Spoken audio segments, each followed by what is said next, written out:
Vamos aprender mais como economizar a água e quais os hábitos que podem melhorar a qualidade de vida, a nossa qualidade de vida no planeta. Quem ensina é o engenheiro de materiais e professor doutor Bruno Vidal de Almeida. Tudo bem, Bruno? Bem-vindo. Bom dia. Bom dia. Nossa, você é tão novo assim, já estudou tanto. Já, a caminhada já foi longa já. E como que você começou com esse seu interesse pela água, pelo planeta, pela sustentabilidade? Sim. A parte da água foi mais em relação aos meus pais, meus avós. A minha avó, ela sempre teve o hábito de, em casa, coletar água de chuva, fazer seleção de materiais, separava óleo usado de cozinha para fazer sabão. Que legal. Então eu já cresci nesse ambiente. Sim, sustentável, né? Sustentável. E ela fala que não é economizar, é não gastar uma gota a mais de água, usar o necessário. E quando você está citando sua avó, quando você acha que esse ciclo se perdeu? Porque hoje a gente gasta muita água. Gasta muita. E, de repente, essas gerações eram gerações que até para cozinhar, isso que você falou, certeza. o óleo, guardava e tal. Sim. E aí, quando que a gente perdeu e começou a gastar muito? Eu acho que também foi o processo de educação, que acabou que os hábitos de consumo, pessoas aumentaram.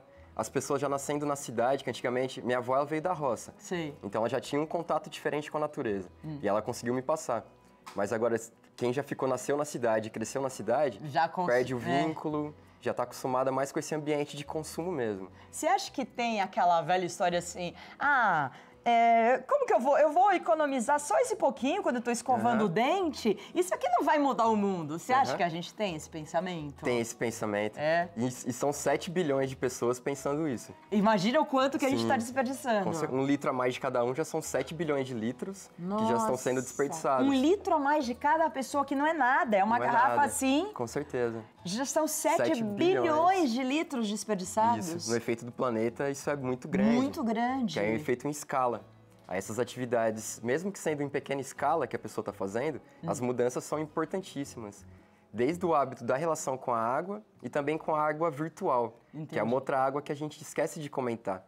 Como que é a água virtual? A água virtual é a água que está embutida nos processos industriais. Ah, entendi. Que naturalmente aquilo tem água, mas você não vê. Com certeza. Por exemplo, dependendo do que a pessoa come, ela pode estar gastando muito mais água do que ela está economizando no dia a dia. Entendi. Se ela come muita carne vermelha, 1 quilo de carne vermelha gasta 15 mil litros de água para produzir. Que é desde o pasto, da vaca crescendo, até o processo final, até chegar na mesa, são 15 mil litros de água para 1 quilo de carne. Gente, são dados... esses números. Você quer começar no quadro e você vai explicando o ciclo da água tá e ótimo. Depois a gente vem pra cá Beleza. pra mostrar pra você assim, remédio? Sim. Como é que você vai parar na água, né? A água tá aqui, tá presente. Tá presente também. Bom, eu vou pra aquele lado. Também. Você prefere ficar daquele lado ou eu desse lado? O que você prefere? Acho que eu vou precisar usar esse lado aqui da lousa. Então tá bom. Então vamos. Eu acho que eu vou colocar um pouquinho mais pra esse lado pra te... Ah, não, você fica aqui, Pode ser né? aqui? Tá Tá ótimo. Ciclo da água. Você Ciclo é professor, da água, então sim. por favor. Agradeço. O ciclo da água, a gente, quando está na cidade, às vezes esquece de todo o ciclo que está envolvido. Às vezes a gente pensa que para ter água é pagar a taxa de água e esgoto e a água está na torneira. Milagre. Milagre. Só que a gente esquece todo o processo que está envolvido, né? Sei. Que é uma dinâmica do planeta para produzir água. Entendi. E para produzir água, a gente depende de alguns elementos fundamentais. Rios. Tá aqui, nascente, é isso? É, a gente tem um ciclo bem básico, que a gente tem nascentes, os rios e a água indo para o mar. Certo. Só que para ele ter esse ciclo, primeiro eu preciso que a água chova, né? Sei. Que vai ter a parte da chuva. Vai ter a chuva. Depois que a chuva caiu nas montanhas, na floresta, quando tem pasto, a água vai correr pela superfície e vai vir direto para o rio. Sei. Daí ela já vai estar levando erosão, contaminações e muda já a composição do rio. Quando eu não tenho a floresta presente na montanha. Se eu tiver floresta, a água infiltra, vai para o solo, então ela vai nascer pura já na nascente. E a água vai para o rio pura. Entendi. Para depois vir para o mar e fechar o ciclo dela. Daí a gente tem a parte de evaporação da água, né? Que a água vai subir. É isso que a gente aprende na escola quando a gente é pequeno, né? Mas às vezes a gente nem liga, né? E é assim mesmo. E é fundamental, porque nas cidades a gente atrapalhou esse ciclo. A chuva que cai na cidade, ela não consegue mais... Cai no asfalto, tudo impermeabilizado, e ela vai correr para o esgoto. Então a gente está tirando toda a água que seria absorvida pelo solo ela está sendo levada direto já para a rede pluvial. Então, a gente pode falar que a água que cai na cidade, a maioria, pelo menos, sim. é uma água que é difícil aproveitamento. Difícil aproveitamento. Igual, por exemplo, São Paulo, capital. Boa parte onde vivem as pessoas está impermeabilizada. Por isso tem tanta enchente também. As regiões que eram de mata ciliar de rio, houveram construções, a impermeabilização para estradas, as casas sem quintal. Então, toda a chuva que está caindo, ela tem que ir para a rede pluvial. Entendi. E acaba que é muita demanda. E a gente interrompe a alimentação do lençol freático. Entendi. Que é a água que ela deveria cair no solo, permeável, com floresta. E qual a solução para as cidades, então, Bruno? Porque não dá para não ter a cidade. Não dá para não ter. E como que a gente faz? O melhor seria se houvesse um planejamento antes de fazer a cidade. Então, lugares que estão sendo construídos, é ótimo que tenha praças com zonas permeáveis. Próximas. Bem estratégico. Todo bairro tem uma praça, um lugar de absorção de água. Agora, onde já está impermeabilizado, aí tem que ter medidas de contenção. Se for possível, um quintalzinho, quebrar um concreto, fazer um jardinzinho. Já ajuda. Já ajuda, com certeza. Por isso que a água do interior é melhor? Sim. Porque, olha, isso é bom, hein? Sim. A água do interior é melhor porque o rio está próximo, é isso? A nascente está próxima, portanto, essas fontes são mais diretas. A contaminação é menor. Principalmente aqui no Vale do Paraíba, a gente com a região da Mantiqueira, né? A Mantiqueira, ela tem esse nome que é uma montanha que chora. Ela tem muitas nascentes. Entendi. Então, aqui a gente está numa região muito privilegiada em água, porque tem a montanha junto com floresta. Mas se tira a floresta, acontece o que a gente já está vendo. Tendo seca, que é mais em função do mau uso do solo, em função de pastagem, que a gente passou um período histórico assim, de extração, né? Que aí vieram extração de madeira, depois monocultura de café, monocultura de cana e hoje eucalipto e pecuária. São todas práticas de comércio, né? Só que tem que levar em consideração também o ciclo da água. Sim. Porque dá para fazer elas da mesma forma, só que levando em consideração o que precisa para a água voltar para o solo. Você acha que quando começaram a explorar, as pessoas tinham noção que elas estavam acabando com esse processo, piorando muito? Ou a exploração começou e foi meio que sem querer? Eu acho que foi algo que não foi bem pensado e foi repetido por gerações. Porque ganhava-se dinheiro. Sim. Entendi. E hoje a gente tem a oportunidade de ter informação e saber como continuar produzindo, mas recuperar o bioma. Entendi. Porque muitos países fazem isso. Então, é possível. É possível. Bom, vamos continuar aqui. Então, o processo. Cai a chuva, é processo natural. Sim. Tá. Nascente, vai pro mar e vai evaporar. Temos os rios. Os rios e mares. E o mar. E aqui, o que está escrito aqui, esse disponível? Eu coloquei aqui uma água que ela está disponível pra gente, que é porque às vezes eu cresci assim ouvindo os adultos falar que a água não seria minha geração que ia passar, ver até seca. Só que o meu avô que falou isso está vendo a seca em São Paulo. E foi porque a gente tem toda a água que tem no planeta, só 0,02% dela é disponível para consumo humano. Só 0,02%? 0,02%. E o maior uso que a gente tem da água, além dos processos de consumo, né, estão vinculados com os processos industriais. Consumo humano dá 10%, água da indústria 20% e para a agricultura 70%. Sim. Então tudo isso é para servir as pessoas. Só que a forma como é utilizada pode ser melhorada e reduzir esse teor. Isso aqui ficou 0,02%? Por causa do desperdício? Por quê? É a quantidade mesmo que existe no planeta. Isso sempre? Isso sempre. Só que o que a gente mudou foi a contaminação e a forma que estamos usando.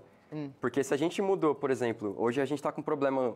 Toda a água que vem aqui do estado de São Paulo, boa parte pelo aquífero Guarani, ele veio lá do cerrado que foi absorvido lá naquela área que são pedras porosas. Aí com o avanço da pecuária nessas áreas, impermeabilizou o solo e está diminuindo a quantidade de água que está absorvendo.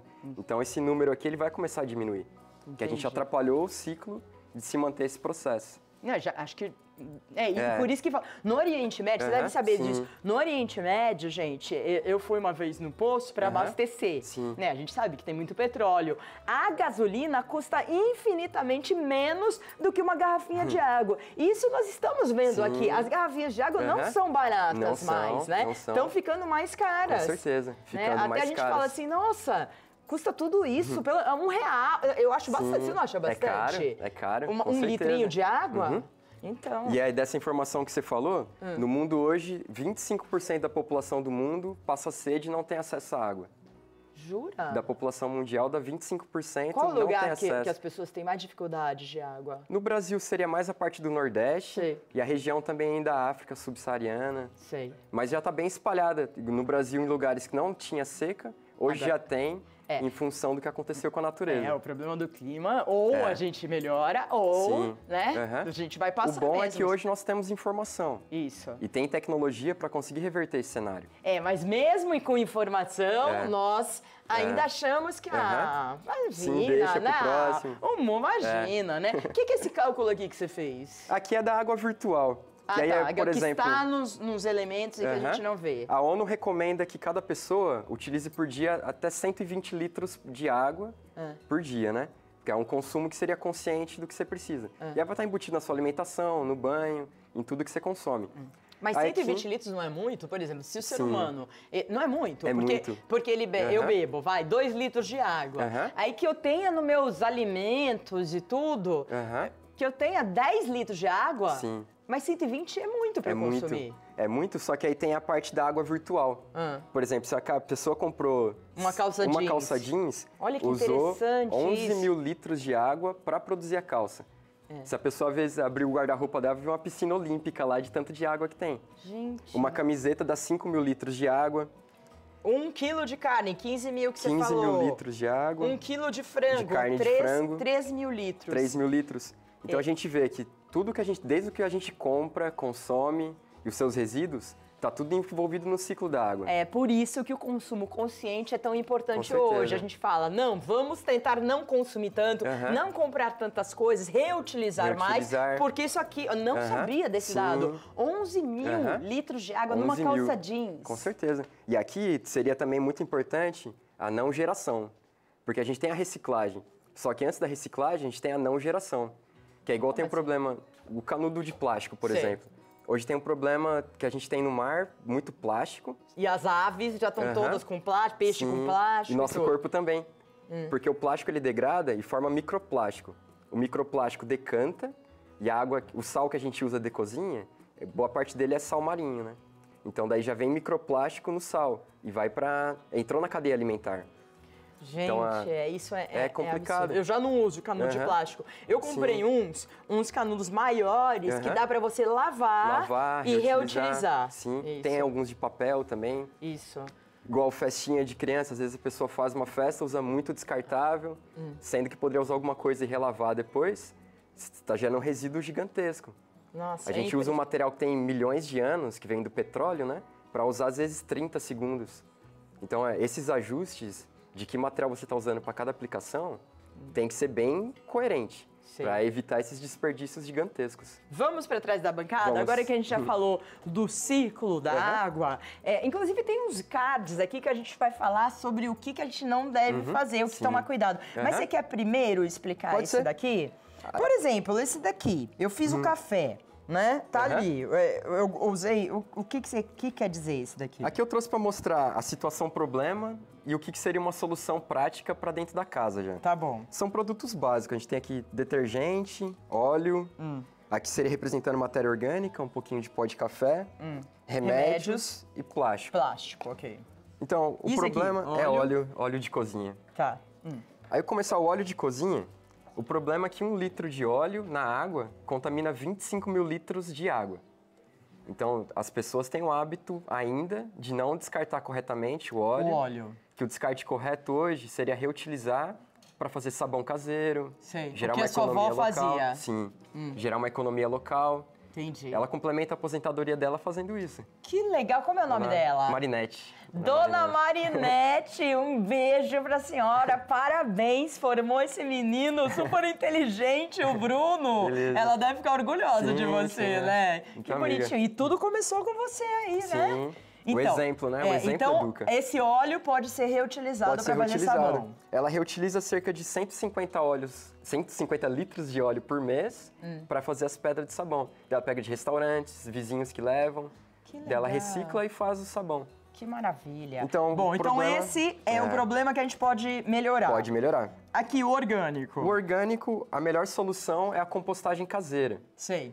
Por Ensinamos exemplo, aqui sobre fazer a compostagem, igual um município pequeno de 80 mil habitantes, gera cerca de 20 toneladas de matéria orgânica por dia.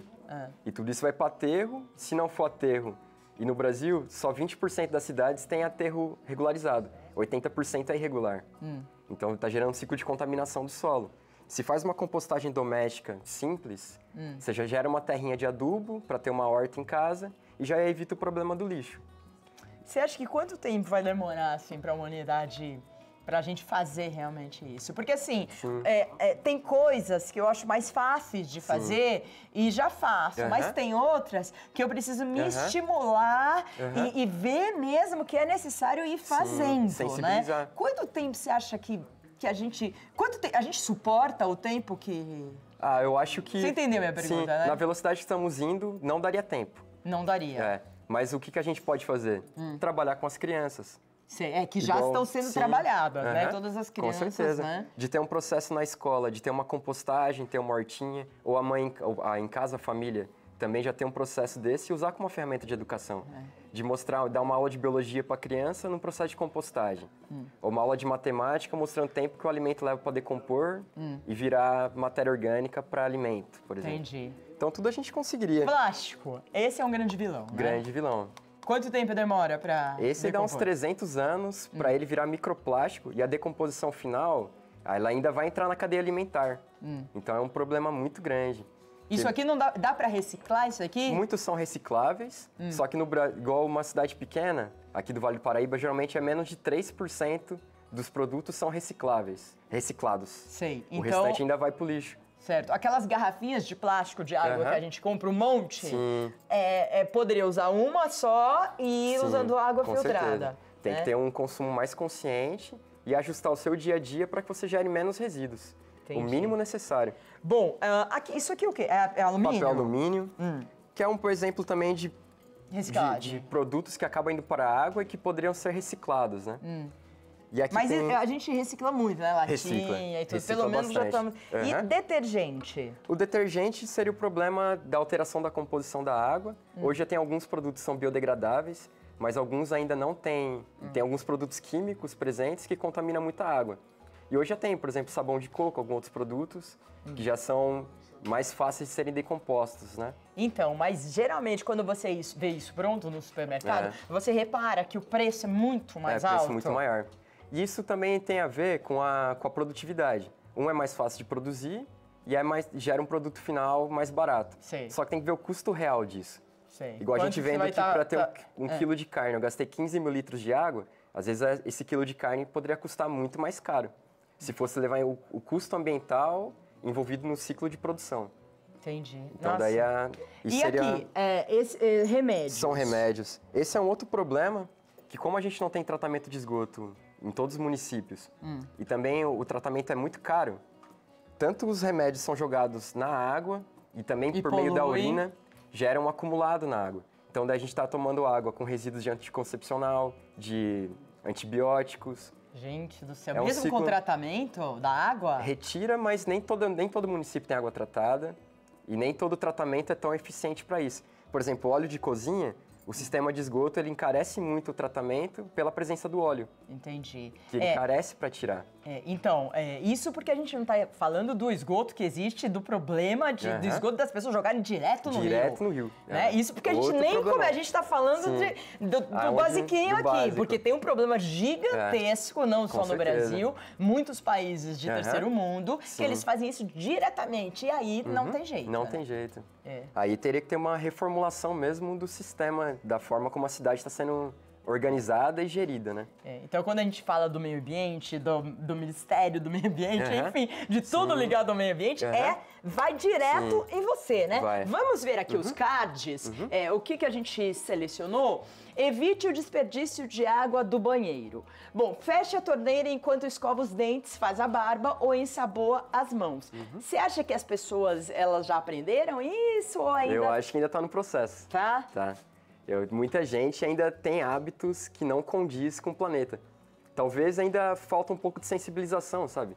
de sair para campo, assim, sair para andar e ver estudar mesmo, olhar o que está acontecendo. Quando a gente vai num hotel, porque aqui em Aparecida eu fico num hotel, se você não coloca toalha, lençóis para lavar toda hora, a gente está desperdiçando menos água também. Sim. Então tem sempre uma plaquinha falando, olha, você opta por deixar aquela toalha mais tempo e você tem que optar. Sim. Certo. São práticas que vão ajudando, né? Não tome banhos demorados. Tente limitar em 6 minutos, desligue o chuveiro enquanto se ensaboa, só ligue o chuveiro depois de tirar toda a roupa. Então, tem um problema básico que eu queria que você me ensinasse como resolver. Às vezes, o meu chuveiro, muitas vezes, demora para esquentar. Então, eu deixo um pouco ligado para esquentar. E, portanto, eu estou gastando mais água. Uns 1 minuto ou 2, assim, gasta mais, Exatamente. Tem como? Tem. Isso seria com pré-aquecimento de água. Hoje, numa conta de luz de uma casa normal, 30% do valor pago é chuveiro elétrico. Sei. E existem também placas de aquecimento solar que coloca acima da casa, você pré-aquece a água, então daí você vai ter só um misturador, que a água já vai estar vindo a 60 graus. Então você vai ter que esfriar a água para ela entrar, só usando a energia do sol. E olha não vai que usar... maravilha. Então, esse é o meu futuro. Vocês vão me ver daqui a um tempo. Tudo. Depois desse programa, eu estou renovado. Perdi peso, vou fazendo ainda exercício, né? Planejando. O que mais? Tudo com relação à sustentabilidade. Olha, uma válvula de privada gasta muita água em um único aperto. Não acione à toa e aperte somente o tempo necessário. Mantenha a válvula regulada. Aquela válvula... né, que vai e volta. Tem aquelas que tem aquele negócio em cima, mas a caixa não existe pouco. Já é um modelo que não usa mais. Mas aquela gasta muita água, aquela caixa. Gasta muita água, né? A válvula, como comprar a válvula certa? Seria melhor as privadas já tem aquela caixa embutida, que ela tem até a opção de... Pro número 1, número 2. Tem? Que ela gasta menos moderno. água. Que aí, por exemplo, se a pessoa só urinou, ela gasta menos água. Se ela fez o complemento, daí tem que usar mais água. Entendi. Não, super interessante. É que na minha casa ainda é antiga, não tem. E mesmo aquelas lá, eu percebo que vai menos água, você não percebe? Vai menos água. Menos água, sim. Esse é o objetivo, né? Sim. E ainda tem a manutenção correta. Tudo vai precisando de uma manutenção preventiva para ver se está funcionando. Se tiver algum problema já, eliminar, resolver de vez. Nos outros países, tipo, desenvolvidos, isso é muito já usado? Sim, com certeza. Porque ainda mais que na Europa não tem tanta água disponível quanto nós temos, então eles já estão acostumados a ter um pouco mais de escassez. Entendi. Então a educação do uso já ela pega mais firme já. Porque a gente tem muitos rios, né? Tudo em abundância aqui. E outra coisa, jogar fio dental na privada, cabelo, papel higiênico, não, né? Não. Tem que já colocar nos locais corretos, destinar já o lixo para o lugar correto, ou para compostagem, seja o que for. Mas para não ter problema de entupir a rede também, que aí dá um outro problema. Por exemplo, o óleo, ele vai juntando nas tubulações e ela vai formando uma crosta. E aí ali vai ficar impregnando junto com matéria orgânica que foi colocada na pia. E ali vai limitando o volume do cano e depois pode gerar contaminação, vazamento, gera problemas maiores. Então a pessoa tomando cuidado na casa vai ajudar com que a rede dure mais tempo e isso tudo é dinheiro público. Tudo com a gente gasta com certeza. esses investimentos. Agora eu vou te fazer uma pergunta também prática, de quem passa por isso. Por exemplo, o papel higiênico, que ele é utilizado, daí eu ponho lá no saquinho. Aí eu comprei mais uma lata de lixo pro minha casa lá, tem o orgânico, tem o reciclado e tem agora o que tem papel higiênico e os jornais da minha cachorra. Certo. Só que daí a pessoa que faz a coleta lá no meu prédio fala assim, mas eu tenho que misturar com o reciclado porque eu não tenho como descartar. Então assim, esse processo ele foi cortado. Eu faço, mas não existe outra ponta fazendo. E aí? Aí já era um problemão. Porque a maioria Tá vendo? A gente não tá... esse é o problema. E esse é o problema, que os municípios ainda não estão preparados para ter tratamento de resíduo ou coleta seletiva ideal. Entendi. Igual a gente falou da parte de matéria orgânica, hoje os municípios pagam para levar o resíduo orgânico para um aterro sanitário. Sendo que poderia gerar um negócio local de pegar esse resíduo, não chamar mais de lixo, de resíduo, e fazer ele virar matéria-prima para outro processo. Muito bom, professor doutor Bruno Vidal de Almeida, engenheiro de materiais. O Instagram é bruno.pardal. E tem outro Instagram também? É isso? O Despertar do Gigante. É isso? Eu acho que você já entrou no meu Instagram, Maria Cândida TV. Muito legal. Bruno, adorei as suas explicações, vão me ajudar muito. E acho que várias pessoas também que assistiram. Volte outras vezes, viu? Agradeço. Nossa, Obrigado. tanta coisa esclareceu. E vamos, não importa fazer um pouquinho, o importante é fazer. O importante é fazer. Todo mundo tem responsabilidade e assumir essa parte, né? Cada um fazendo o que cabe. E tomando cuidado para abrir a mente, aprender mais, estar disposto a aprender e fazer. É isso aí. Não adianta. Obrigada, Bruno. Obrigado.